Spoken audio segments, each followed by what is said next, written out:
It was like standing on the edge of a building, and I needed to jump to get out.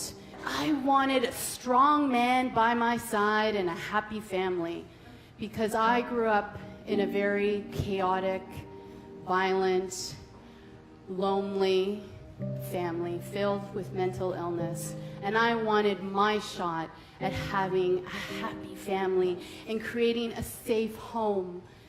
But that dream crumbled one afternoon when I was breastfeeding my 4-month-old, and my fiancé kicked an ottoman across the living room floor, and we locked eyes, and that moment hung in the air, and I knew it was over, because I would not recreate my childhood for my daughter.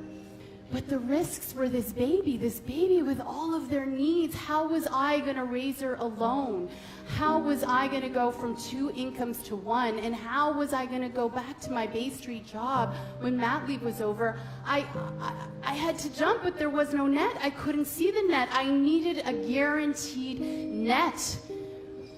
And I couldn't risk her well-being, and I couldn't stay because of him, and I had to make a decision, and I jumped. And the net appeared. The net appeared in the most miraculous way, in a way I couldn't have even put together myself. A couple of weeks later at 1 a.m., there's a knock on my door, and it's my sister, and she's leaving her husband. This was a very good thing. And now I had somebody who would live with me and help raise my daughter, and we would create a happy, loving home. And then a few weeks after that, that Bay Street firm called me and said, "Would you like a giant severance package? Stay home with your baby for the next 15 months, and we know you want to be a certified life coach, and we'll pay for that course." And I was like, yes and yes. And so that net appeared, but it couldn't appear until I jumped. I went about my way, and I became that life coach. And then one day, a friend, a soul sister who just gets me and knows me, asked me, "I guess you're going to help food addicts." And I was like, "Food addicts? No, I can't help food addicts. That's very complicated. I have nothing to offer them." Yes, I had lost over 100 pounds 14 years ago, and I was a recovering food addict, but I can't. Because food addicts want skinny people to help them. Food addicts want, cover of Shape magazine people to help them. And don't you know my biggest fear is you're going to call me fat?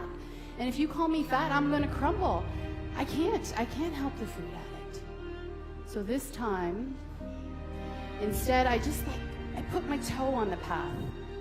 And as soon as I set my foot down, the universe responded with a resounding yes.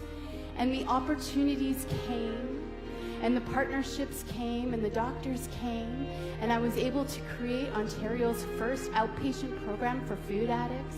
And I helped create Canada's first residential treatment program for food addicts. And the programs were filling and people were recovering. And the best part, the absolute best part, was I was living my passion. I took what I thought would be the greatest curse of my life, and I turned it into a blessing, and I get to serve each and every day.